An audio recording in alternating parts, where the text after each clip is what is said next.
The basic difference between CV and resume. इस short video में हम सीखेंगे सीवी और रिज्यूमे में क्या डिफरेंस है और ये किस तरह से अगर आप इसे प्रोफेशनल वे में डिज़ाइन कर लेते हैं तो आपकी जॉब हंटिंग में किस तरह से आपके लिए अहम किरदार अदा करेगी। तो इस शॉर्ट वीडियो में मैं आपको ब्रीफली बताने की कोशिश करूँगा बहुत कम समय में। अगर आप मेरे चैनल पे न्यू हैं तो काइंडली चैनल को सब्सक्राइब करें, चैनल की प्लेलिस्ट को विज़िट करें, बहुत सारे एजुकेशन से जुड़ी वीडियोस वहाँ पे मौजूद हैं।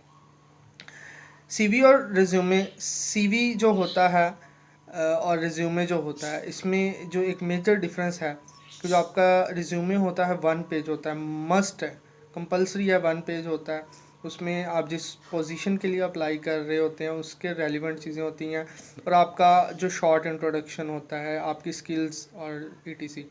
जबकि जो सीवी होता है उसमें आपका जो मोस्ट एक्सपीरियंस्ड जिनका मोर देन 10 ईयर एक्सपीरियंस होता है वो सीवी